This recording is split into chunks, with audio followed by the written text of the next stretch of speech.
Hi, I'm Geoh, and I wanted to talk about my experiences at the London MCM Comic Con 2025. I recently went on vacation to the UK, and seeing as this was happening while I was down there, I decided to give the MCM a go. I went with my friend Nathan, who was a great guide of the area, and I'm pretty certain I would have gotten lost if it weren't for him.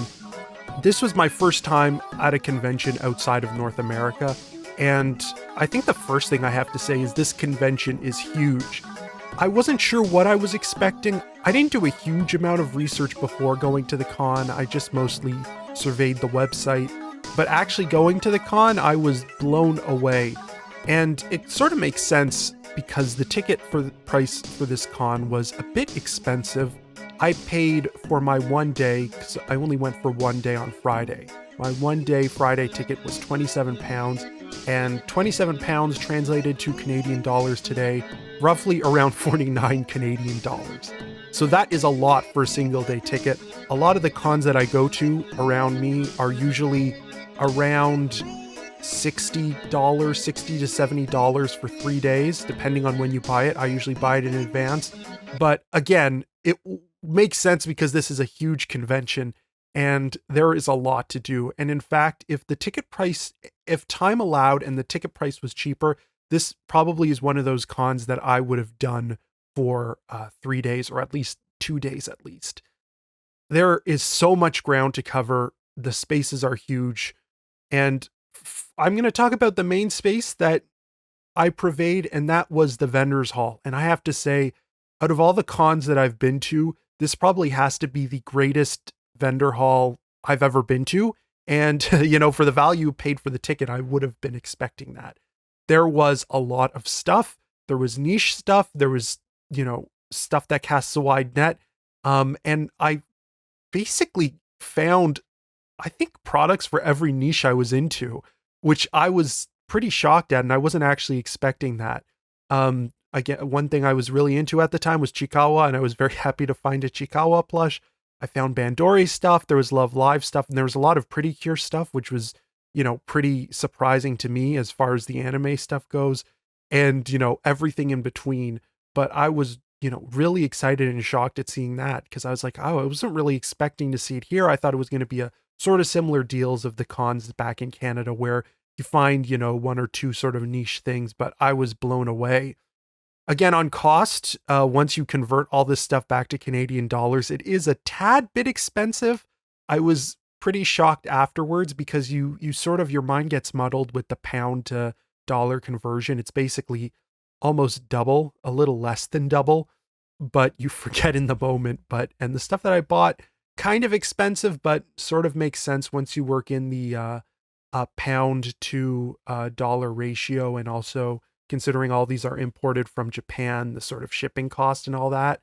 But I have to say, for actually being able to pick up this stuff in person, it was pretty much worth it.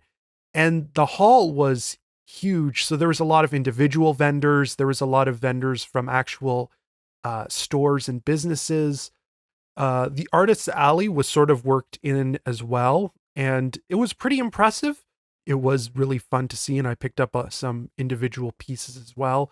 There was one downside to the vendor hall, and that was probably AI. I didn't see it a whole lot, but there was a few cases where you can specifically see and say, okay, yeah, there's some AI going on there. Specifically, there was this guy selling coasters with Lego in quotation mark properties on them. So just random properties. It would be X as Lego generated, and there would just be printed on these coasters. And I'm not sure if it's something that was gone as the con went on, but it was something I saw and was like, oh, that's a little icky to me. I also went to a Love Live fan meetup, which I also really appreciated, and I had a great time at that as well. So yeah, that was really cool. On the subject of guests, the con did have some pretty interesting guests. Unfortunately, there's none that I actually went to go see. Again, the ratio, once you convert those costs of autographs to Canadian dollars, the pounds to dollar, it was just not worth it. And there was people that I thought, oh, I wouldn't mind seeing them, but it was just way too expensive. I'm sure it's a situation that a lot of the celebrities I did want to see were actually American celebrities. And there's probably a situation of these guys will probably come to a con in North America and the asking price will be a lot cheaper. So a lot of deterrence on that point, but I don't want that to really take away. It was a pretty fun convention. So I'm split.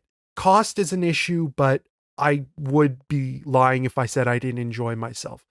So overall, it was a pretty good con for the one day. It was sad leaving because it's like, oh, I want to take this in even more. I wish I could go back for a second day, but that obviously couldn't do that.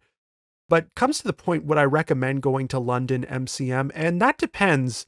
It's expensive, but chances are if you're in North America like me and you're already going to London, you've put down a lot of money for your trip. So either you're fine spending more or you're sort of tight and don't really want to spend any more. I would recommend it for maybe the 1 day or 2 days. I still thought it was a really cool con. It was probably a really unique experience. I had a great time meeting a lot of other cosplayers and talking with a lot of other people. And I would say in retrospect, for the experience I have, it was worth it. But it depends on really what you're going to a con for. But yeah, overall, I would say it's a good con to go to if you have the chance, but I wouldn't absolutely go out of my way or dump $49 if you don't want to, or if you're sort of on the fence, I would say. Go with your gut on this one. But yeah, overall, really enjoyed it. Very nice convention, but not sure if I'll ever have the chance to go again. So anyway, I've been Geoh. I hope you enjoyed that little retrospect on the London MCM Comic-Con for 2025. Let me know down in the comments if you happen to go and what you thought of it. And that's all from me. Thanks for watching, and we'll see you next time.